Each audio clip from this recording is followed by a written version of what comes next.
From every strand on the line of your reel, to the rods, to the anglers, to the lures on the end of your hook, let's talk about those big bass here on Co-Angler's Corner with your hosts, Rob Welch and John Stoudinger.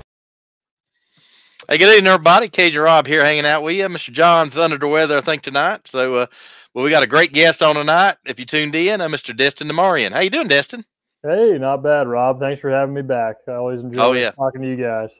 Oh, yeah, absolutely, man. And I think we're your good luck. I think last time you was on, you won afterwards. I think, a couple weeks after? Yeah, probably. So hopefully bring some more luck. Yeah, probably. Yeah, you guys can take credit for that one. Hey, it was too much of a coincidence. But it's the co-angler mojo, because I was a co-angler too, and you guys are putting that good stuff out there, right? There you go, man. There you go. But anyway.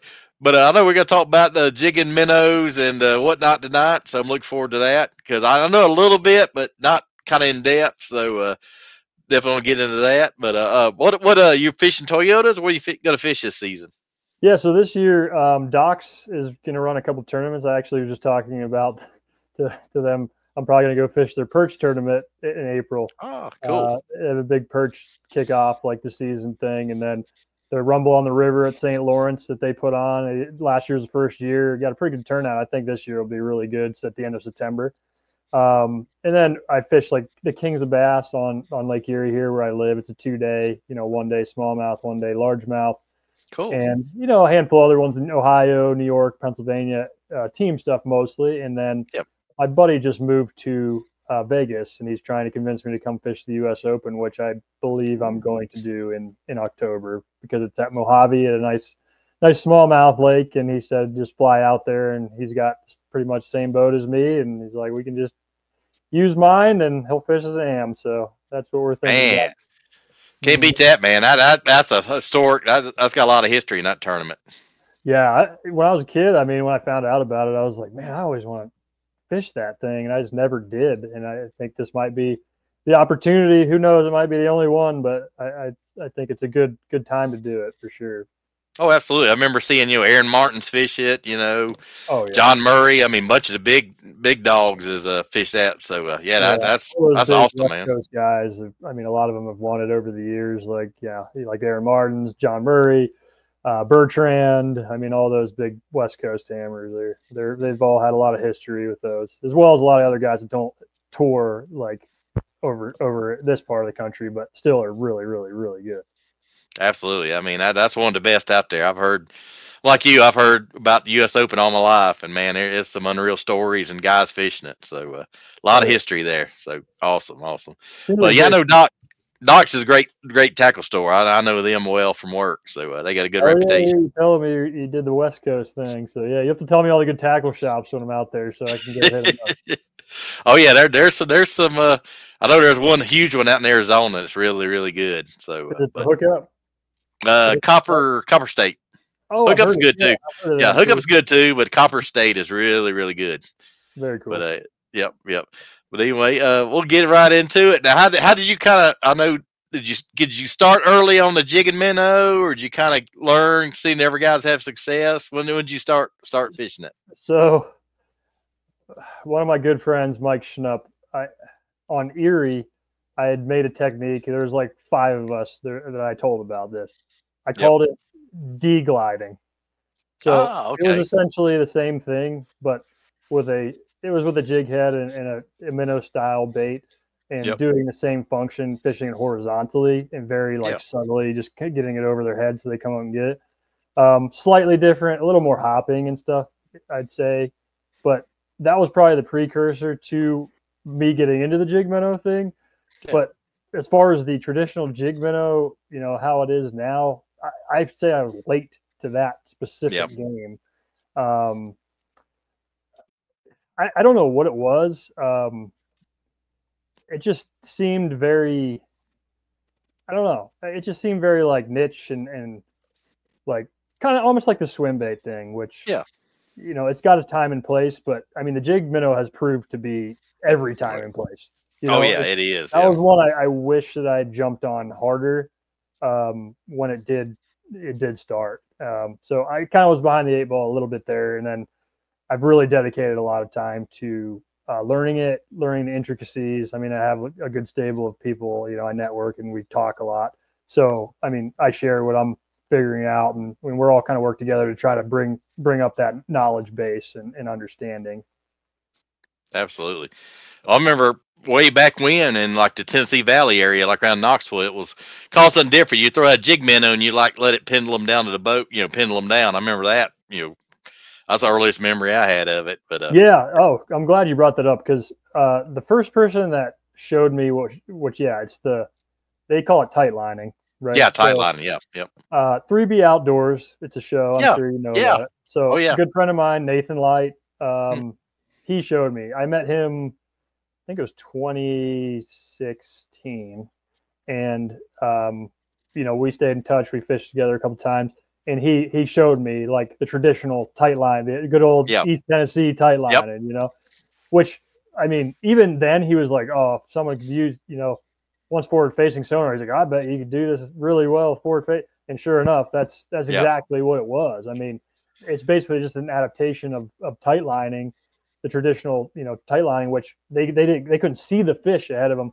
It was just kind of penduluming it back, like you're saying, like on a bluff or somewhere you think they're suspended, and just kind of twitching it and just keeping it like just moving like that, kind of shaking a little, rocking back and forth, but keeping it on that plane real subtly. When that cold water, it was killer. I mean, I watched him catch fish, and I took it home, started doing it, the traditional way, but it took me a while to adapt the other way.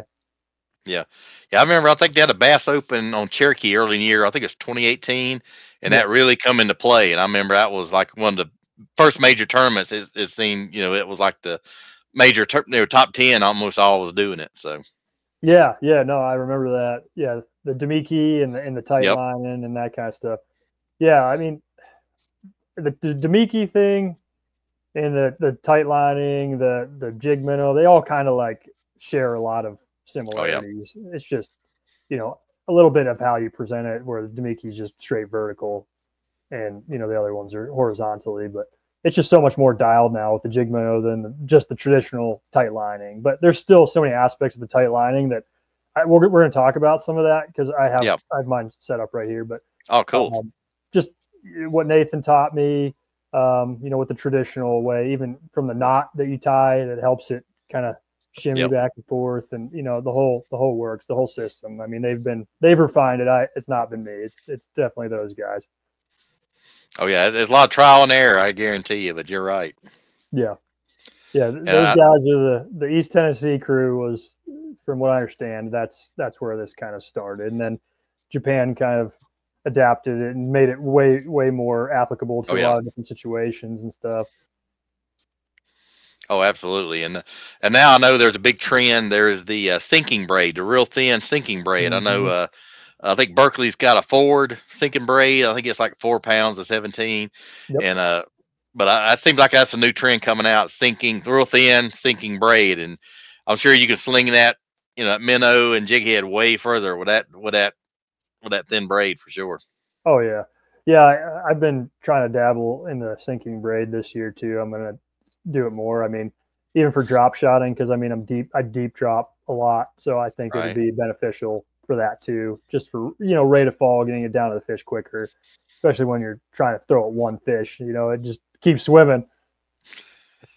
Now, and talking about that, I've known some coos that especially on like a clear lake like Dale Hollow or something, when the boaters bringing in fish, they'll have a bunch of followers, a group of them following.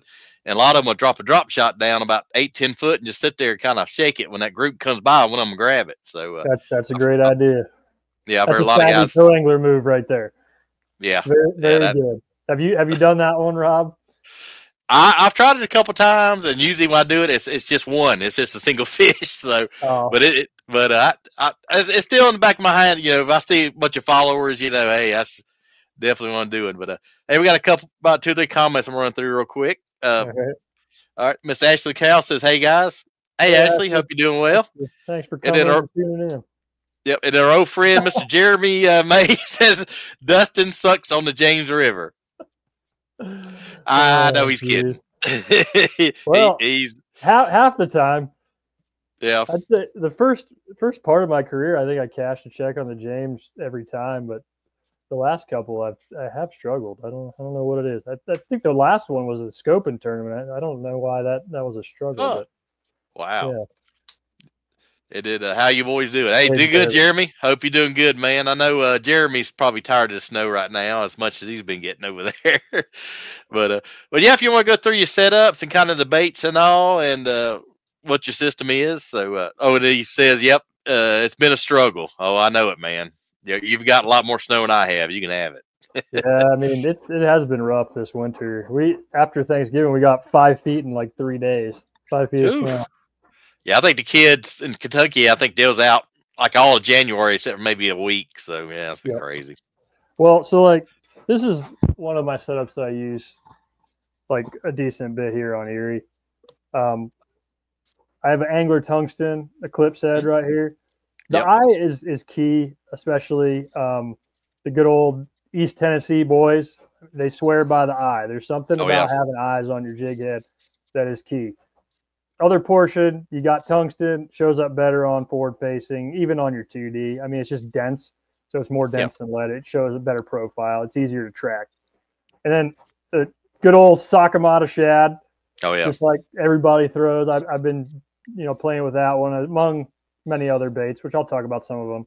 This is a 4-inch. I think as far as the Sakamata, a 4-inch is pretty good all around. So Yeah. I have caught them and thrown them 5, 6, 7-inch, very specific times. But even a smallmouth will be the 6-inch one. I saw it at Champlain. I experienced that and it was wild. But Cool. a 4-inch bait is your best all around. Like I can Demiki with this. I can, stroll it, jig-minnow, whatever you want to call it, horizontally over top of the fish. And then I don't know if you can see great. I'll try to get it closer to the camera. Yep. But you can see the knot. It's above. It's a loop knot. Yeah. So the loop knot that's the traditional like tight lining East Tennessee thing. So when I stick the tip, it helps. So like the owner range roller, it's got the wings on it essentially that helps kind of go like that. Yeah. Which that is very helpful. But with the loop knot, you can make the jig head basically do the same thing, even if it's like just a ball head jig. That's for tight lining, that's one of the main things. And this isn't necessarily a secret. I mean, Nathan has shared this, but a lot of people aren't versed on the tight lining specific technique. But this really helps, with that shimmy. You want that like just real tight shimmy, especially in that cold water when they're a little more finicky, something like that. That nice little wiggle just helps it look just natural, but not, overbearing. You know what I mean? Absolutely. Great hook on these two. This is an owner jig hook. Me and my buddies have been pouring basically the same one. I helped Angler Tungsten with this, pouring the same one for quite a while. We do it with a Ned head and we do it, like just a swim bait head too. But now it's tungsten. We're just doing it with lead. Then there's a screw lock, so it helps keep your bait straighter. Oh, nice. Yeah. And then it saves your bait. Like I can catch a lot of fish with this before it tears up. Which those pin ones are great, but the screw lock is really key. I've seen a lot more companies starting to do the screw lock now, and we've been talking about it for a while. So, I mean, Angler Tungsten I think was one of the first one. I'm sure they weren't the first, but I mean, a lot of East Tennessee guys helped with this, and a good amount of input on this jig head and the components with the owner hook. And I mean, the hook is not necessarily, it doesn't have to be owner or whatever, but it's got to be a really good sharp hook because a lot of times they short strike it. A smallmouth, the key is pinning it in that, I'm sure really hard mouth, like very bony, very hard lips, like getting it in that rubbery hard lip is key. So having the right hook is really important. This is like a medium gauge. It'll flex just a hair, but not much. So it's you get a good hook penetration. And I like to use a rod that's got a little bit of a tip to it. Not too parabolic, but enough, a little bit of tip so it can absorb, you don't pull it away from the fish.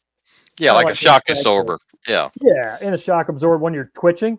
So it's that play in your rod is twitching slack instead of pulling tight line. They do call it a tight line, but you're twitching slack, just like you are with a jerk bait or something like that. So it's Absolutely. all about making it natural. All those subtle little movements are really key. This is a Dob or a no, this is a Douglas. This is X Yep. Matrix. I like to throw they have a 610, 6103, which is like kind of like a medium light, but it's got a little. It's not like super flimsy. It's got a Right. little bit of backbone to it. If I'm just throwing like a smaller bait jig head where I don't have to make super long casts, if I really want to make a really long cast, I'm going to use a longer rod. So like a 7.72, maybe 7-4, medium or something if I'm using a heavier head. But usually I want to use a medium light if I'm using like a lightish head. So I got you. anywhere from 3, 6, well, even less. I mean, eighth sometimes. You're fishing it high in the water column. 3/16 quarter is probably your best all around. You can fish it in most depths, and especially on most suspended fish, over deeper water. Occasionally, a 3/8, maybe a half if it's really windy or deep or something, and you try and get it over that to keep it down. But other than that, I really don't go too heavy because I think it inhibits the action a little bit. Okay, and that kind of covers. Got my good buddy, Mr. Matt Mattingly. I see him out every day. He says, I know read Matt. some. Yeah. Oh yeah, Matt's a great guy. He says, read that some guys swear by a light power rod versus medium light for scoping. What's your scoping setup? Yeah. So, like I said, mine's a medium light. I was actually one of the first people that we talked really in depth about like the jig-and-minnow, actually more hover strolling, with that special Ryugi hook and stuff like that. Was Ariel, who works for Jackal. I believe he runs like Jackal USA. Right. So he said he only, and a lot of Japanese guys will only throw it on ultralight. And I was like, I'm not throwing ultralight. Wow. Are you kidding me? Like super flimsy rod. And I was like, I'm not doing that. But obviously they catch the heck out of them. I've tried to adapt it to my own style, and in my happy medium, I was like, what about a medium light? He's like, I don't think. I was like, I'm gonna try it. Yeah. Thanks. I don't think it's an issue with the medium light, but I'm sure a lot of those guys swear by it, and they keep doing it that way, and it's for a reason because it's successful for them, Oh yeah. I haven't tried a specifically light power, but I like the medium light. It's like my happy medium. Some guys even throw a medium. I think that guy that won Champlain for that invitational last year was throwing like a 7.2 medium or medium heavy, and he was still catching the heck out of them. So I think it's about like how you're twitching and keeping that slack, keeping that just like a jerk bait. I with my clients a lot of times I see I'm like, all right, throw it right there, and just say whatever cadence, I'll tell them. And I watch, and they're just pulling a tight line and pulling the bait way ahead, and it's just making it look unnatural too. Like it's not making the same movements as when you twitch slack, it keeps it more in place, and it kind of darts. Just same concept, I think. I mean, you're just wanting to keep that slack, and that's really what you're trying to use to impart all the action. Absolutely, and I've seen guys, like I said, on jerk baits, they can make it turn around and look at the bass, go all the way around. It's makes them want to attack it. Bass is falling, and all of a sudden it's facing. Really good jerk bait fishermen, they can do that. I mean, it's a special. I think I'm a pretty good jerk bait guy, but I'm just like the Hank Cherries and those those guys are just jerk bait nuts. They're so good at it. Absolutely. And I know it's jerk bait on my jerk bait. It's come like a year-round bait. It used to be pre-spawn only, but there's some guys year-round they're throwing it. Yeah, I mean, with forward facing and stuff, people are targeting fish out in the abyss, all times a year with a jerk bait, so you can weight them and get them down and keep them in that zone or however you're going to, approach the fish. But it's been effective all year round, even in the hot months when people thought it was not very good.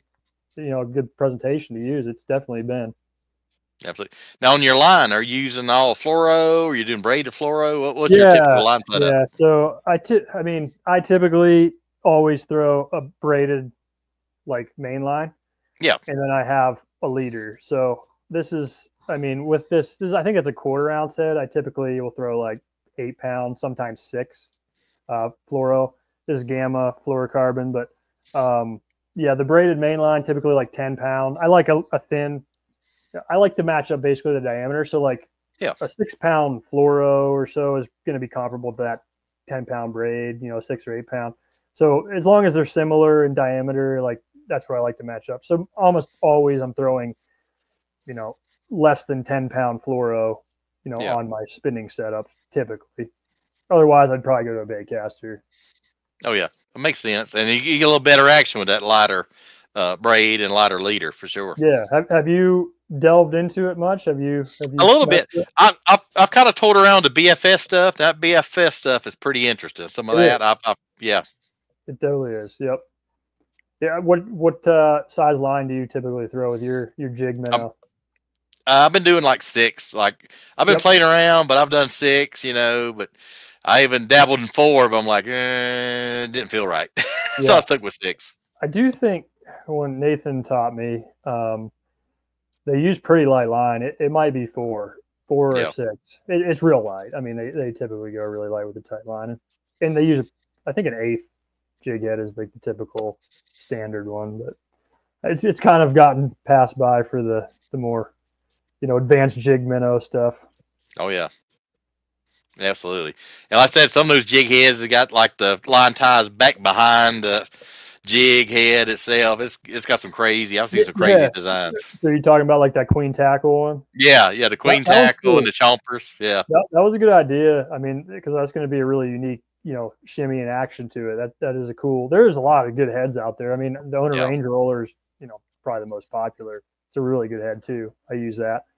But yeah, like the Gamakatsu Horizon head, another very popular one, really good one too. Those are probably the main 3, I would say, like between Angler Tungsten Clips and those 2, I'd say are the best 3 in my opinion. Oh, absolutely. And it seems like certain lakes kind of cater, like Del Hollow. I mean, that's a real big scoping lake, but there are certain lakes like that really cater to that style. Yeah, those deep, clear lakes, because I think a big part of it is having enough field of view, for it to be, because if they can't see it, they can't track it down and find it and eat it, because it's not like something that has a bunch of, sound or crazy, gaudy color or pulse in the water. It's very subtle. It's definitely for those clear water situations, and it's just totally a finesse technique for sure. And yeah, there's a lot of other baits too. Like I said, I mean, I do throw a little bit of the Max Scent stuff, like the flat nose minnow. It doesn't have quite the same shimmy. That Sakamata is very well balanced with just how the wings go. It shimmies really nicely. Right. I mean, even people use traditional baits like flukes. Gulp minnow was the original tight lining one, from my understanding. Yep. The plain jig head with a gulp minnow. That's how I learned. And I mean, just adapting from that. I mean, everything's really just a slight variation of that. Just little tweaks here and there. Yeah, totally. And I've been getting more into like, okay, take some shine off of the head, because sometimes I feel like that's unnatural. Even when I was a kid, sometimes the fish would not like it if there's that, that jig head was too shiny. Throwing them off. So like having a couple different variations, like a matte color one and that, which, so I mean, that's definitely, or just like a subtler, silver color or gray or whatever. Oh yeah, absolutely. Or put a little sparkle on the head. I've seen guys do all kind of crazy stuff. Yeah, that's painted. There's so many different things you can do, and some days they like that, and sometimes they're like, I don't want to eat that. I mean, they tell you what they want. And a lot of good guys that do it a lot and pretty much exclusively. There's a lot of guys that's like that's all they do. It's all they do. They'll have a bunch of rods with different size heads, baits, colors of heads, all that kind of stuff. Which I typically, if I'm on that kind of bite, I'll have a few different variations too. But most of the time, they're not super fickle about it. If you're in a tournament situation and the lake's been getting just straight up hammered, they can get a little picky. But you just keep adapting, keep adjusting colors and size, and I mean, that's a big thing for sure. You got to jiggle your minnow right. Oh yeah, absolutely. And that reminds me of like the crankbait guys. Way back in the day, Fritz have 10 rods and they have 8 pound, 10 pound, 12 pound to get to different depths. So that reminds me of that way back in the day. He was an innovator for sure. Oh yeah, he was still like the deep cranking OG. Oh yeah, absolutely, man. I got a couple of comments and questions here real quick. Going to run through. Ben Capra says, I haven't really played around with the jig head minnows mainly because I don't have live scope on my boat. Do you think it's worth trying to figure out jig minnows just using a 360? You can, like, some guys, and speaking of co-angler stuff, some guys are just basically fishing it and counting at different depths behind somebody if they're fishing Yeah. it. And you can still catch some fish doing that. Like, Oh, yeah. like I said, when I first learned, it was basically like the tight line. You weren't seeing them. You were just fishing it at different depths in the water Yep. column, letting it pendulum back. I think it's worth trying for sure. I mean, anymore, if you're at a pressured fishery, you got to throw at a fish right on the money or he's Yeah. not going to come get it. You know what I mean? But if it's somewhere that maybe they're not as pressured, I could totally see, it being effective, just traditionally tight lining, without a live scope, without something like that. You have 360. If you know where the fish are, at least you can cast towards them. But if you know how they're kind of relating in the water column, which you can kind of tell on 360 by the way the shadow is of the fish, right? Yeah. Right. So you can kind of adjust your cast and where you keep that bait in the water column that way. Yeah, like that countdown's good. And I've always had, even when I did have I was fishing behind a live scoper as a code, they'd always say, hey, I'm catching them 6 to 8 foot or 10 to 12. So they're always pretty good about telling you kind of where they're catching them. And I've asked a couple of younger guys I fish with that's really good at it. And they fish crappie tournaments in the off season. And they said crappie's real tough. And that helps them kind of figure it out in the depths and all. So I thought it was pretty cool. That is cool. Yeah. So my team partner for a lot of stuff around here, he probably likes crappie fishing and ice fishing more than bass, but he loves bass fish and he loves the scope. And I think a lot of it is the crappie fishing background and understanding of how to catch them. Like a lot of crappie fishermen now are able to target bass very much in the same ways. Absolutely. So it very much applies. I mean, a little bit difference in bait selection and stuff, but it's the same concept now between the crappie and the bass. Yeah, and how they react to the lures, different sizes or different colors. Yep. Yeah, that really makes a game changer on the live scope stuff. Oh, and then sure. Yep. And then we got another quick question from Mr. Mattingly here. He says, use any scent or bait pop when scoping. Several brands making stuff now. Bait pop, thump gel, spike it, and sonic coat. I have it. I got it at a couple different tournaments. They've given it or, prize things. I have not really used it much. I know guys do and have had good success with it. I think I should more, especially last year. At the end of the year, I was catching them good on the jig minnow, and a couple times, after I would, they would just knock it and not eat it. I'm thinking with that little bit of just extra, maybe they just commit a little bit more to it. But for sure, it's going to help you. I mean, I've heard from everyone I know that uses it. It helps you see that bait way better in your screen. So I mean, I don't think it's going to hurt. No. I just worry about scents. The only thing I worry about scent, the best scent covers a human scent. That's my opinion. Yeah. That's just like a hunting thing. You want to cover your scent.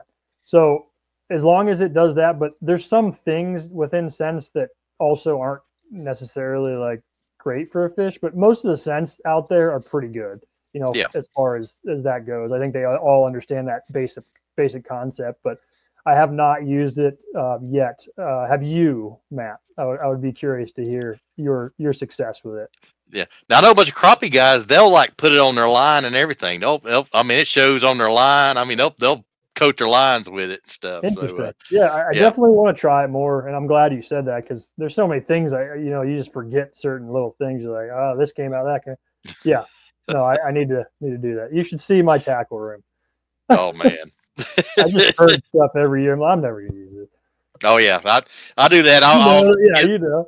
Yeah, I'll give a bunch of stuff to the local high schoolers before my wife kills me. So I'll do that. We have a student fishing league, which a guy named Harry Emmerling runs here right on Ohio, PA. So I help with some of that stuff. So I give them, whatever stuff I don't want a lot of times. Okay.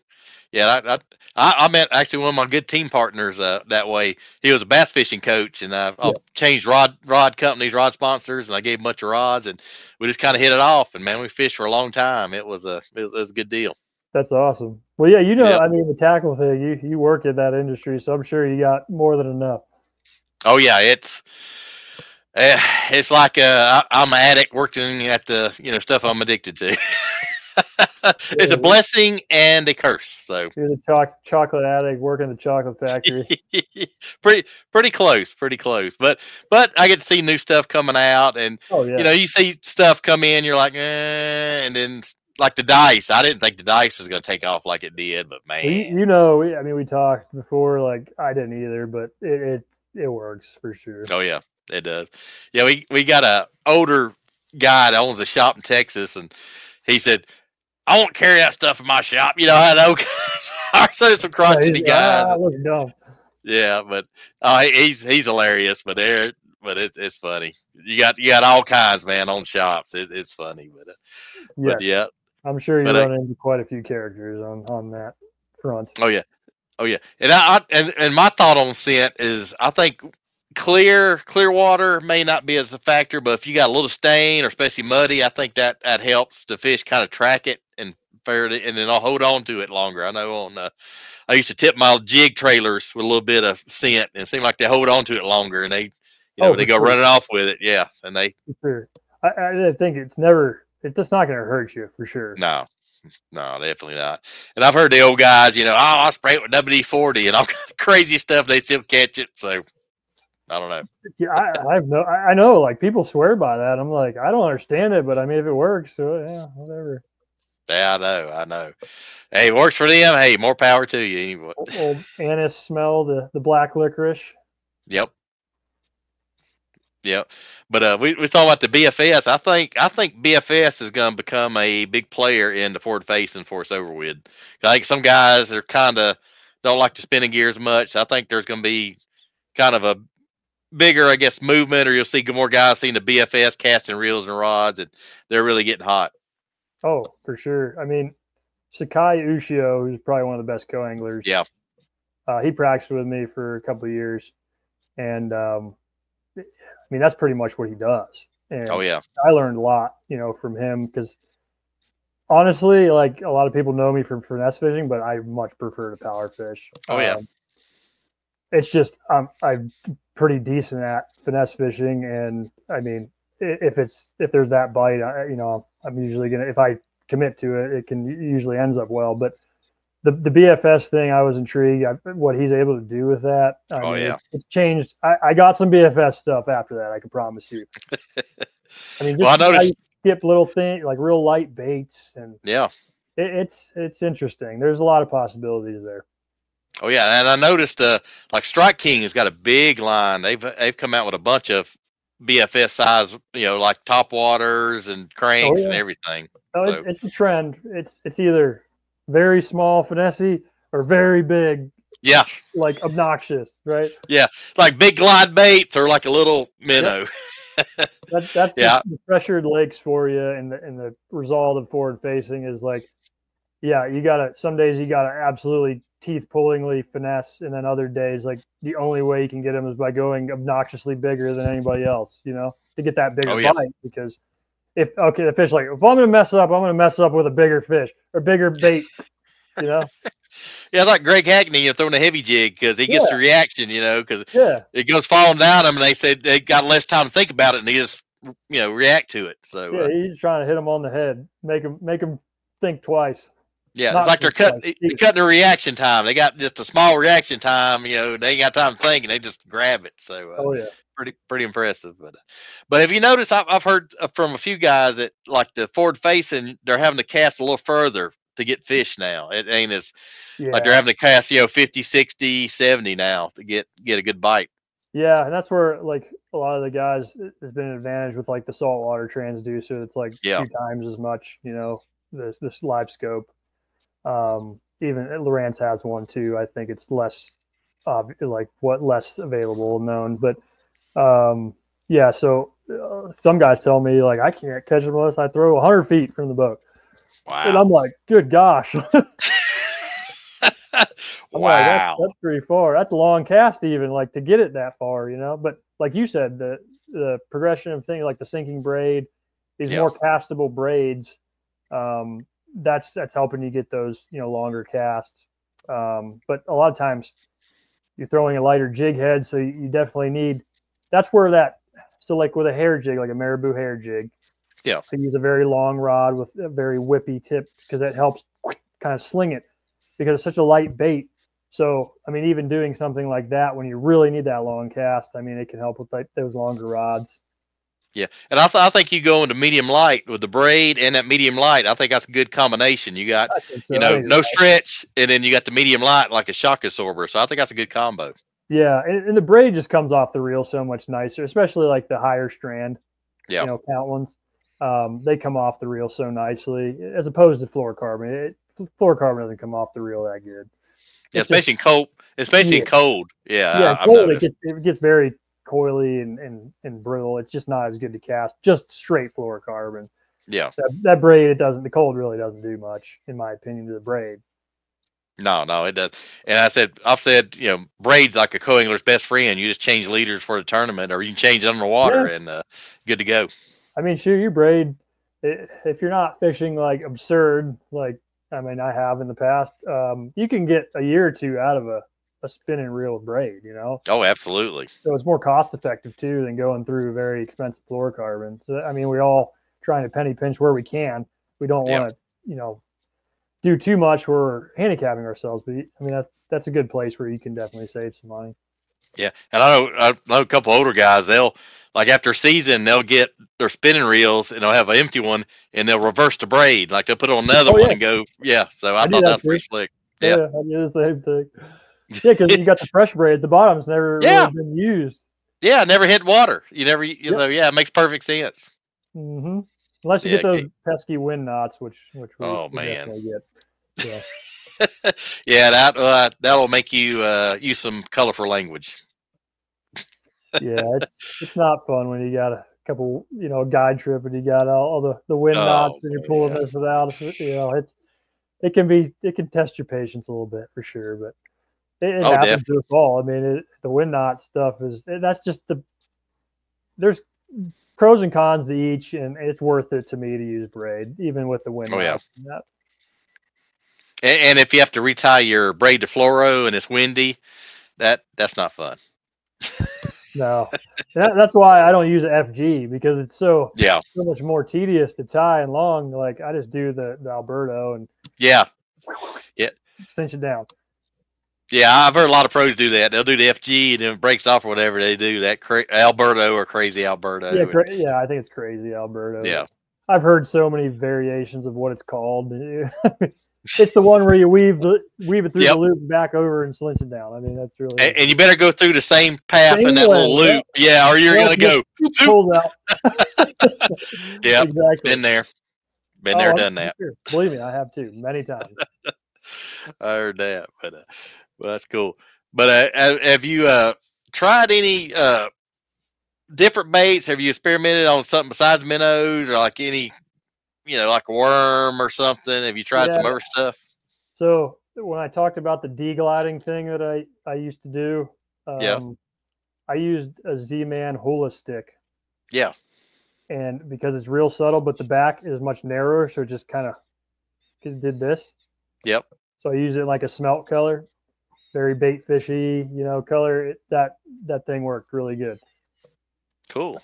I'll still use it a little bit, but it's not as effective as like this, it just come a long way, but it does work. And there's times where I'm sure they don't see it. So it could definitely come in handy for anyone. Oh, absolutely. Absolutely. Now I know I think it's called Z-Man, Descended Jerk Shad. That seems like that's been picking up steam, especially on the West Coast. Yeah. And I think saltwater guys and freshwater guys are both using it. So. Oh, people love it too. So like the only problem I have, like I can't use it as much with the screw lock because of the elastic. Yeah. They're better with the pin. If you have a lighter, you can heat up your screw lock and just put it on. Oh, never thought about that. That's a little trick, but if I'm using the Z-Man, I typically use a different head where I can have a pin. Yeah, so makes sense. The Elastic, you can just pull it over the pin and it usually just stays, But the Elastic baits definitely work. I've had better luck probably with the Sakamatas just personally. But they definitely, the Elastic ones work. I mean, I have definitely caught some nice fish on it. Yeah, it just takes a little more patience to get that thing lined up just right. Yes, for sure. All right. Got a couple of questions or a couple of comments from my good friend, Mr. John Adams. Says, "Good evening, guys. Hey, John, how's it going, buddy?" And he says, use some of the line taming serum. It helps you get further cast with braid. I'll try that. I'm gonna have to look that up. I have not. Absolutely. Sometimes I use that KVD line and lure spray. Yeah. Yep. So I mean that helps a little bit, but I'm interested in what this line taming serum. Serum. Yep. Yeah, I've heard a lot about it, but I'll give it a try. Now, on that same subject, now I know you up north, you got a little bit colder temps than I do. What's the best way to keep the ice out of your guys? I've sprayed Vaseline. Oh, okay, I never heard that. Okay, Vaseline's the best. Mm-hmm. Okay, I've tried the line conditioner and dipping it and all that, but yeah, like that. The line conditioner is decent. It'll help a little bit, but the Vaseline. Okay, good deal. I'll try that. Next time you're getting all the ice around your guys, put on some Vaseline. It'll help for sure. Okay, I'll try that, man. Thanks. I always wondered that. I figured you guys up north would have some little trick like that I didn't heard of. So. We have to think of all kinds of crazy stuff yeah. to deal with all the cold and all the junk that we have to deal with up here. Yep. Now on the like severe cold, like if you got like 40-degree water, like 43, 45, do you still live scope? That's money temperature right there. Oh, I know. I mean, for you guys, that's like normal, but down here. Yeah. I'm sorry. You said what? Do we what? By 45 degrees, like the 40s, do you still do the minnow? You still throw the minnow out and like slowly? Yeah. Or anything different? Yeah. Typically, you can still catch them like horizontally. Some days they just want it vertical when it's cold, that. They don't want to move, up but typically if you can get them to go up, they'll eat it. You just have to gauge their mood, Yeah. Sometimes they just want it sitting over top of them and then they just come up and get it. Yeah, probably more so vertical Tamiki stuff, but it still works. I mean, especially for us, 45 degrees, they could be chomping. Like, I might be catching them on fun stuff like swim baits and stuff. I mean, who knows? Like here, anything above the 30s is usually pretty good. Oh, wow. Yeah. Well, 30s, I mean, I catch them in the 30s. Like last year, the ice was off at the end of January, and I was catching them all February, mostly Damiki. But some days they're pretty aggressive. Like they would eat a little bit horizontal, Oh, interesting. Mm-hmm. That's pretty good. Now, I know there's some guys out there just kind of getting started on live scope. Now, what's the best way if you got a school of stripers or something? How do you kind of know if it's a bass or not, or a striper or whatnot? What's kind of? I know some guys will say how they react or how they swim. It is, yeah. Typically, a size will tell you sometimes because a lot of stripers are big. So you have like the thing. So obviously, it shows you how far away, your rings are or whatever. Right. But you can use those to help tell. All right, that fish is like 2 feet long, or that's 4 feet long. That's not a bass. Yeah. And just the way that they swim and how the return shows up on the live scope. I've used live scope. I've had it on my boat, but I've had active target for the last 4 years, maybe. Pretty much the same. I haven't seen much difference. I think the active target has a pretty good target separation. Garmin's better at something. They're about the same. Like you can see certain just patterns on the fish sometimes if you get a good enough, return on it, where you can be like, it's not a bass, just by how it's swimming, like really like that. You're like, that thing is big. It's got a lot of pivots in its body. It's probably not a bass. Yeah. Or if they're tight, or they're kind of tight together or something. How they're kind of stacked together, probably. Yeah. How they stack definitely impacts it. But sometimes the bass will even be in with striper, around the bait. I think typically it's a bigger bass because the smaller ones probably get eaten if they're too big of stripers.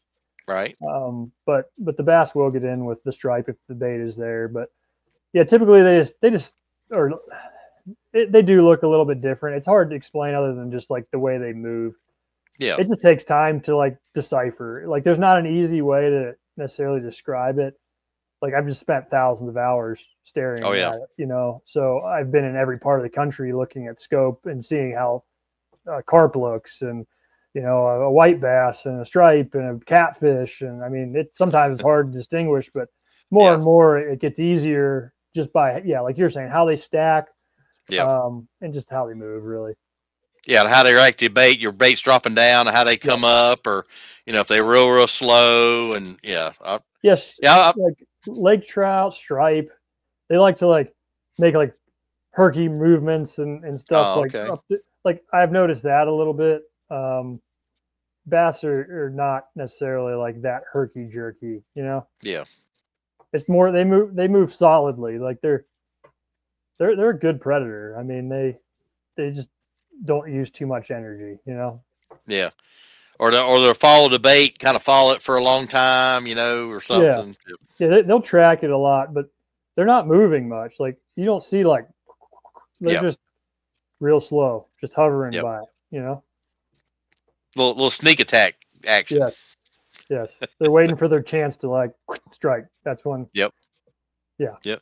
Now I'm curious too. I know, seeing like a ball of shad, sometimes you'll see bass kind of in the middle or top, and you'll see some big ones under it. You ever try to get some of the big ones kind of up under? I know some of the buck bass will knock the minnows down, they'll kind of flutter down, and the big ones kind of sit there and feed under them, let them do all the hard work. The ones up are generally more easy to catch, for sure.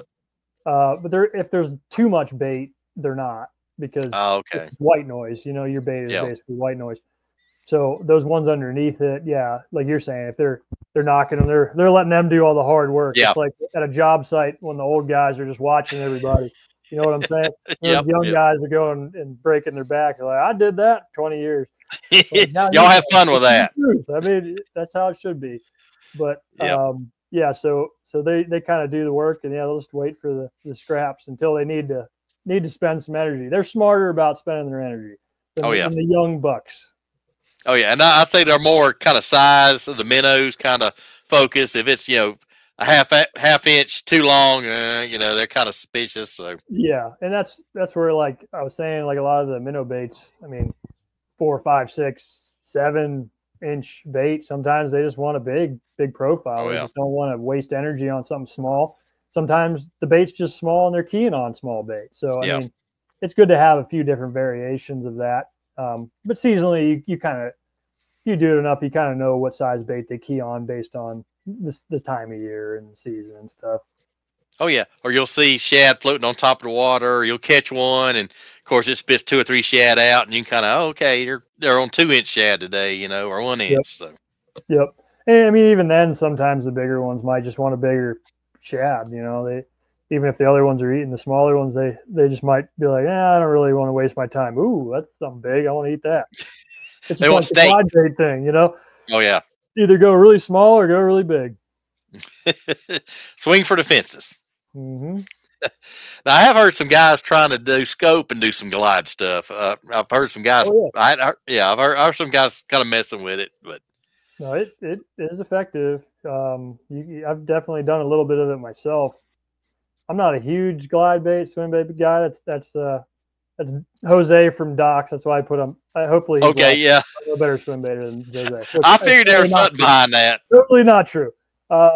He just throws it. That's all he wants to throw. We were at Presque Isle, like you're talking about cold water. It's like 40 degrees, and he's throwing like a topwater rat and like one of those giant rats and wow, a buka shad over. I'm like, dude, they're not gonna come and eat that over 20 feet of water right now, No, there ain't moving much in that cold. They're not gonna move too much. No, so I mean, I've dabbled in it. I'm gonna do a lot more of it. For me, the glide and the big swim bait thing is such a niche, like small percentage thing for me. Like, I do it, and there's certain times when I'm going to do it, but most of the time I feel like there's better in a tournament setting. Just have fun. That's a fun way to catch fish. Oh yeah. There's no way. There's no doubt about it. But in the tournament setting, there's only certain situations I feel like it's pretty effective. But if you hit those situations, I mean, that could be the deal. Oh yeah. Or if you're looking for one good kicker, you're in the day and you got a small limit, and you're looking for an upsize. Yeah. And it seems like certain lakes, like in Texas, out in California, it seems like their lakes tend to do better at that kind of technique. Well, there's a lot bigger fish. They're used to eating very big bait. So like I said, the big ones don't like to spend too much energy. They want to wait for the opportune time, and sometimes that's all they want is a big bait. Sometimes all they want is something like this, you know, Yep. Oh yeah, I've seen it. a dice, the Yep. dice.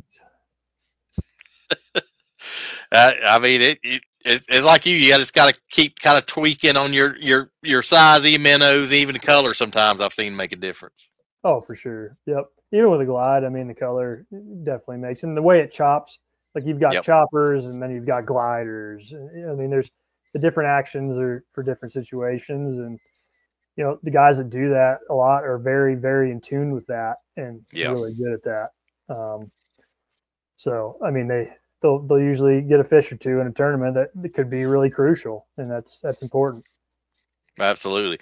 Or you, I know there's an old guy that fishes the mountain division, and he's like, yeah, I threw that big glide bait all day, and I had 3 followers, 2 chasers. Well, what'd you weigh in? Oh, I didn't weigh anything. Yeah, Jose and I have that conversation quite a bit. Oh, do you? It's like, the fly fisherman, well, I had 2 chasers and 2 followers, and well, how many did you catch? Oh, well, I didn't catch anything. That's not fun, man. Come on. Yeah, I mean, but a lot of guys that's what they enjoy. Like that's Yeah. what they want to do. It doesn't always apply to a tournament, but sometimes it does, and they come in with a giant bag. You know what I mean? It's a hero or zero a lot of times if you're going to commit to it. But you could catch a really, really big bag. But I've found most of the really big bags that I've caught have not been on a glide bait. Yeah. Oh, absolutely. Yeah, you like cashing them checks and making points. So yeah, I'm with you. I like to catch big bags, but I mean, a lot of times you don't have to do that. You can catch a lot of fish, or even just get bites. Sometimes even finesse fishing, I'll only get 6 or 7 bites. I mean, there's situations where it's like that, but I'm targeting the biggest fish. Yeah. Even though I'm not throwing a big bait per se. Oh, absolutely. But I said it's like a moving target. Fishing is like a moving target. I mean, like you know how it is. You practice, you're killing them. I mean, tournament day, everything changes. It's raining, temperature drops 40 degrees. It's like, man. So. Oh yeah. That's part of the game, I guess. It is. Yep. Now, if you have a high schooler who's kind of just starting out and he's just kind of getting into live scope, what's some tips with maybe kind of a newer fisherman trying to get into the live scope and the minnows? Any tips you could give them? I mean, keep playing those video games. That's all I'm going to say. It's good practice. Those guys pick it up so quick. Oh yeah, they do. I mean, those younger guys are.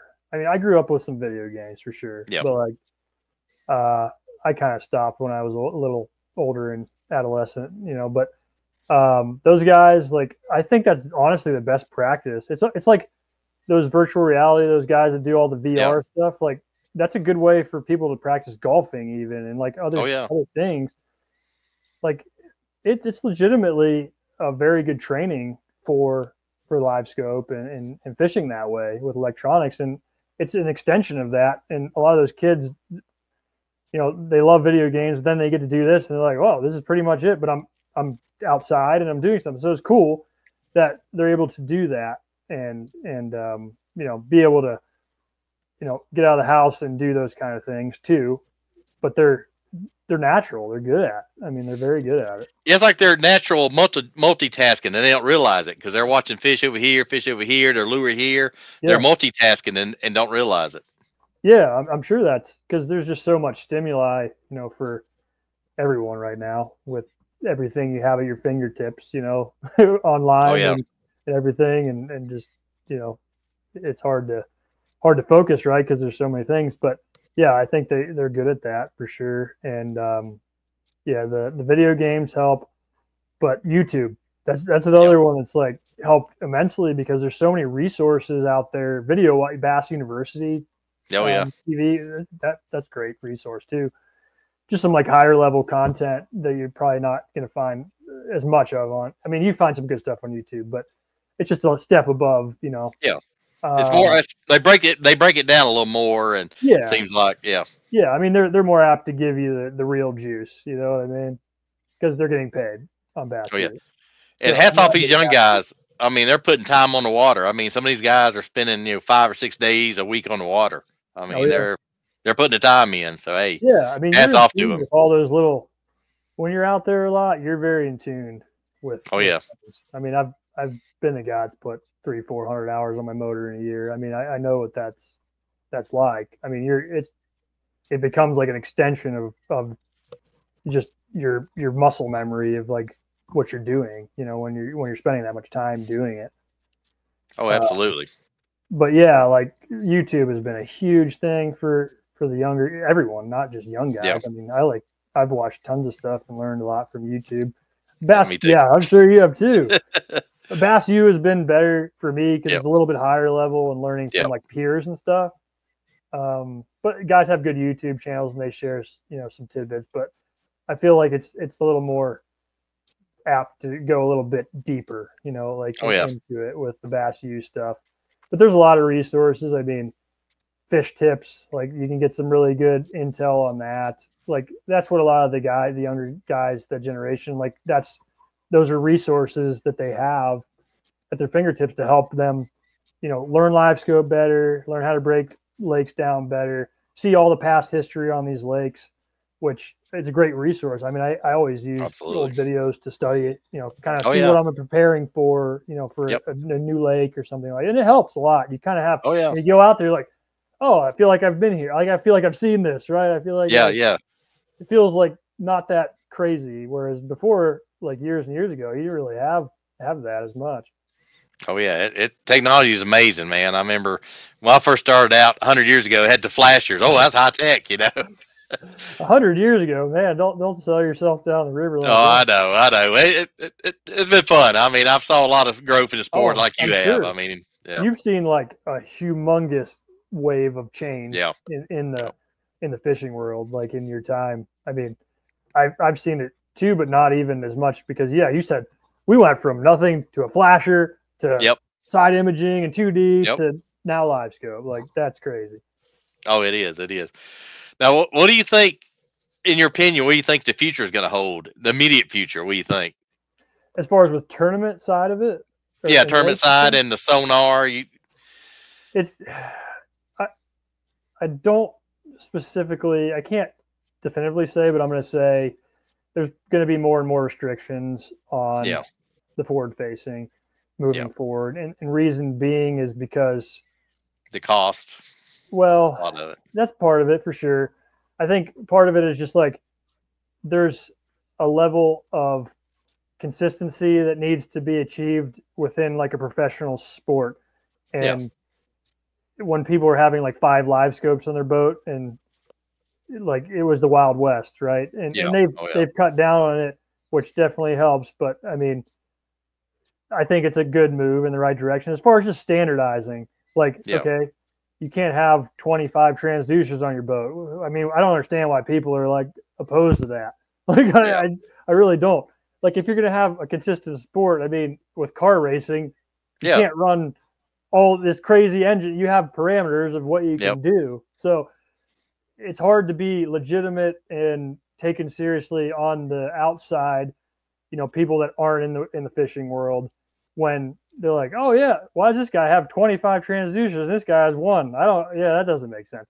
So, I mean, you got to have an element of choice in what you can do and brands and stuff, but there needs to be a standard and it's getting that way where it's becoming more standardized because like you're saying, cost is a big one. I mean, people realize, when you have 25 transducers, there's only a handful of people out there and they usually do well that have enough money to spend $150,000 on a boat and 25 transducers. So it's limiting your sport's drawing power from people that are able to, grasp being part of it and seeing themselves as part of like, I can't afford it. You know what I mean? Yeah. So that's where I think it's potentially hurting a little bit. And that's why there's been some changes. I still think a lot of the organizations are figuring it out. It's not easy. Like, it's a piece of technology. Okay. But it's not easy for them to make the right decision. I don't even know specifically what the right decision is. I'm just saying that's what I see happening. And I could see more, standardization among the sports, just for consistency, even from a viewership Yeah. standpoint. Oh, absolutely. But I think the different tournament organizations are kind of experimenting this year, and they're Yeah. kind of looking at the other guys saying, okay, they did this. Let's see how they do, So I think it's a lot of kind of testing in the waters, as you'd say. It is. It's in the experiment phase right now because obviously a lot of them recognize that they needed to make some changes, and Yeah. they all did. Yeah. So, that's good. Oh yeah, and they kind of give them a choice, The older guys that don't really want they got a choice, Mhm. And I think it's good to have choice. So we'll see what happens. Yeah. So I mean, yeah, NPFL, you don't use it at all. They have that choice, and a lot of older guys enjoy that aspect, and some of the guys want to use it more, and they have that option. I mean, there is the options for sure. And there's room in this sport for the guys that just want to use forward facing, the guys that don't. There's plenty of room. Don't have to do either one. I mean, you got a choice, whichever way you want to go. Yeah, and I mean, we'll see how long the choice is because, like I said, I think it's going to standardize more. Yeah. Across the board, or say NPFL just sticks with that, and they stick, ride that horse, and the other two are going to standardize, as far as how much you can use as well, or they might even go the other way and do like the NPFL, but I doubt it. I just don't see it happen with them. No, I think it's going to be part. Like I said, I don't think it's going to be standardized, and there's going to be limits. So, but it's going to be around for a while. It will be, yeah. But I mean, they've already standardized and changed rules for this year, and I mean, overall, I think most guys are generally happy with it. But there's always a gripe for something. I mean, different stroke for different folks. It's going to happen. So. Of course. But anyway, hey, we got a few minutes left. I want you to kind of give you the floor for your sponsors and people who's helped you out, and give you a few minutes to shout out, do some shout outs. Yeah, sure. So, like I said, Doc's Tackle, my boy Jose. Like I said, I'm a better swim baiter than that.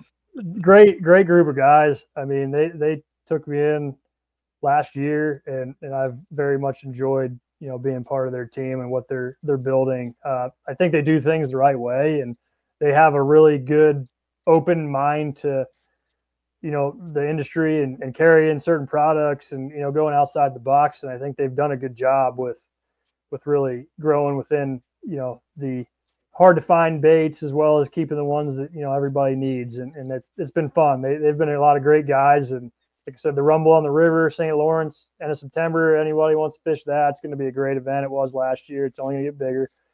I think it's guaranteed 5,000, depending on the boats, but it can go up to like 10,000. They'll cap. I think we cap it at 80 boats, so that would be, I believe, 10,000 for first. Oh, cool. Yeah, and Douglas rods. It was kind of a tandem thing between Douglas and Doc's. I've really liked the X Matrix. Awesome rod. I've used the Arrows. A lot of my clients, I used to have them use the Arrows. LRS, really good. The X Matrix is super sensitive. A lot of the finesse fishing I do, I was worried, anytime I change rods about sensitivity, and this has been one of the most sensitive, good lines of rod that I've used, over the years. Angler Tungsten, G2 Gemini, Centimark, Phoenix Boats, Power Pole. I've been with Power Pole for a long time. Yeah. Love. I have 10 footers. We have a lot of like that 8-foot range when you can't really hold an 8 feet. Yep. Like the 10 footer is perfect. Oh Since yeah. I went to the 10 footer, I love it. Cool. But yeah, those have been great. They've treated me really well over the years, and I mean, there's Fish Sense, the Binsky blade, best blade bait ever created. Been with them for a long time. So I mean, if I'm leaving anyone out, I apologize, but those are a lot of the ones I've been with for a long time. FC Marine, that's where I get my boat. Great, awesome group of guys. Get my service there, get my boats there always, and they have a good selection of Phoenix, Skeeter, Vexus. I mean, they got a lot of different G3s, all that. So over in Ohio. Cool. And my wife, of course, and my kid. So I definitely wouldn't have ever been able to, fish and do what I have without their support. So that's awesome. Been huge. Absolutely, man. Gotta have the support from home to be a success. There ain't no doubt. So definitely. But well, hey man, I'm glad you spent a few minutes for this, and hey, I've learned quite a few things tonight, and really Oh, good. appreciate you sharing, and best of luck this season, and we'll be keeping up with you and cheering you on. Yeah, you too. Hopefully you can get out soon. I know you said it's been yeah. a struggle to go fishing, so hopefully you can. Yeah. Thank you. Oh yeah, I got a kayak tournament. Actually, Bassmaster Kayak is at Dale Hollow, which is one of my favorite lakes. You So. must be chomping the bit for that one. Oh yeah, into You have April. scope So on your kayak? yeah. Oh, okay. There you go. That's all you need out there. Yeah, I've been playing around with it a little bit. So, Yeah. but yeah, I'm getting into it, and I said that lake that I was telling about, that guy caught that huge crappie. I'm gonna start experimenting at that lake down there. I'm gonna carry. We get off early on Friday, so I'm gonna start carrying. As soon as it gets warmer, kayaks going in my truck every Friday. Are you telling me you want to catch the state record crappie? You want to beat that guy? Is that what you're saying? I don't know if I can beat him, but I'm gonna sure have a lot of fun trying. Oh, I bet.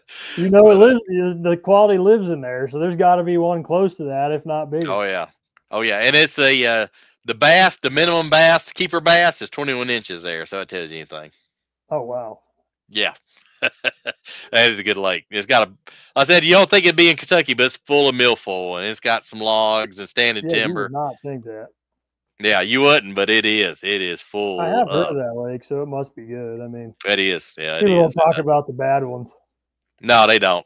It is pretty, and it was built like 72. They got maps of like where the houses and the roads are, like before it flooded. So yeah, it's. Well, yeah, good luck at there in Dale Hollow. I hope you. When is the kayak at Dale Hollow? I think the 29th of April. I think Saturday, Sunday. So it should be a good time of year. Oh yeah, definitely. They'd be chomping.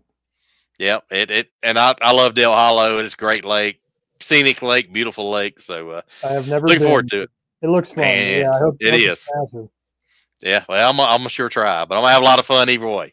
Absolutely. All right. Thanks for having me on. I appreciate it, Rob. Anytime, man. We'll have you on again. Like I said, we appreciate you sharing your tips and tactics. And man, said have a great season this year, and we'll talk again soon, my friend. You too. Yeah, tell John I said I hope he feels better. Oh, absolutely, man. Yes. All right, I will do, man. Hey, good seeing you, and take care, my friend. You too. See you, Rob. All right, see you, buddy. All right. But thanks to Destin, man. That was awesome. Man, I learned some stuff, so I hope you guys did too. And said, hope John gets feeling better, man. We miss you, and I'll be talking to you soon. And guys, great week. We had some great guests, and appreciate y'all tuning in, giving us some likes and subscribing. And we have some stuff coming up. We'll probably release next week, so y'all stay tuned. And as my good old friend Ozzy Osbourne said, we love you all. Peace out. Have a good week. Hope y'all get out and get fishing this weekend. So take care. God bless.